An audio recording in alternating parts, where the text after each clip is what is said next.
प्रात्यक्षिक किंवा डेमॉन्स्ट्रेशन आहे असं सांगितलं गेलेलं आहे. खरे हे दोन्ही शब्द फार जड आहेत. कारण असं आहे की पहिल्यांदा ज्यावेळी प्रात्यक्षिक केलं, मला नेमकं साल आठवत नाही, परंतु 90च्या पूर्वी असणार, ते प्रात्यक्षिक करताना आर्ट स्कूलचे फक्त 10-15 विद्यार्थी मागच्या बाजूला उभे होते आणि समोर बसलेलं मॉडेल आणि मी ऑइल पेन मधलं प्रात्यक्षिक होतं. परंतु कामाला सुरुवात करण्यापूर्वीच पायाच्या तळव्यांना, हाताला, कपाळाला घाम फुटला होता. कारण घरी स्टुडिओमध्ये मित्रांचं किंवा नातेवाईकांचं, घरातल्या मंडळींचं व्यक्तिचित्रण करताना असं कुठल्याही प्रकारचं दडपण त्यावेळी येत नसे. पण प्रात्यक्षिक करताना मात्र आतापर्यंत जे काम करत होतो की मी स्वतः काम करतोय, बरं वाईट काय, चुका दुरुस्त करणं, हे सगळं मीच पाहून करतोय. परंतु प्रात्यक्षिकात मागे आपल्या पाठीकडे डोळे लावून बसलेले अनेक जण असतात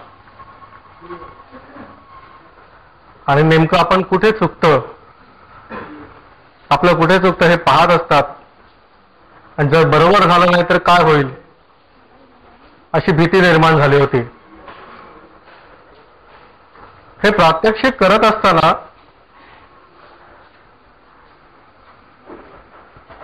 अशा प्रकारचं दडपण येऊ नये असं जर वाटत असेल तर आउटडोर स्केचिंग करणं किंवा पेंटिंग करणं, लँडस्केप करणं हे फार चांगलं. कारण त्या ठिकाणी तर चित्रकलेतलं ज्ञान नसलेले किंवा माहिती नसलेले सुद्धा लोक मागे उभे असतात आणि प्रतिक्रिया ऐकायची आपल्याला सवय होते. मग प्रात्यक्षिक देणं कठीण जात नाही. पण तरी सुद्धा आर्ट स्कूलचे विद्यार्थी, प्रतिथयश प्रसिद्ध चित्रकार यांच्या समोर काम करताना अशा प्रकारचं दडपण येतं. आता काही प्रमाणात जरी दडपण नसलं तरी जी काही जमा झालेली मंडळी आहेत त्यांच्यात यशस्वी प्रसिद्ध कलाकारांची जेव्हा भर पडायला लागते तेव्हा आता सुद्धा थोडासा दडपण मला येत असतं. जसं मोहित सरांना मी आत्ता बघितलं, आणखीन काही जणांना पाहतोय, तसं दडपण येत असतं. पण अर्थात या सर्वांचं प्रेम पण असतं, आशीर्वाद असतात, काम यशस्वी होतं. प्रसिद्ध जादूगार विशेष सरकार यांना टीव्हीवरती त्यांचा इंटरव्ह्यू चालला होता. त्यावेळी त्यांना प्रश्न विचारला होता की तुम्ही जे जादूचे प्रयोग करता आणि रस्त्यावरती तो चमोरेवाला पण जादूचे प्रयोग करतो, ह्याच्यात नेमका खरा जादूगार कोण? तेव्हा ते म्हणाले की आमच्यापेक्षा खरा जादूगार तोच असतो. तर आम्ही सगळे जे प्रयोग करतो हे मंचावरती करतो. फक्त मंचाच्या समोरची बाजू आणि प्रयोग तुम्हाला बघता येतात, मागची बाजू तुम्हाला कळत नसते.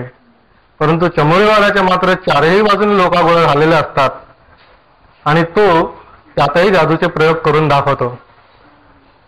तर अशा प्रकारे बंदिस्त स्टुडिओमध्ये पोर्ट्रेट करणं किंवा कुठल्याही प्रकारचं पेंटिंग करणं आणि असं आपण कला चाहत्यांसमोर किंवा विद्यार्थ्यांसमोर व्यक्तिचित्रण किंवा कुठल्याही कलाकृती सादर करणं, त्यात वेगळा फरक जाणून येतो, अनुभव घेता येतो. परंतु आता मी या ठिकाणी काम करणार आहे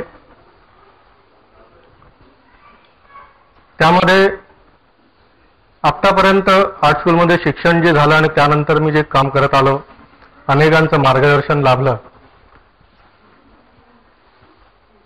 त्यांच्याकडून जे काय मला लाभलं त्यातून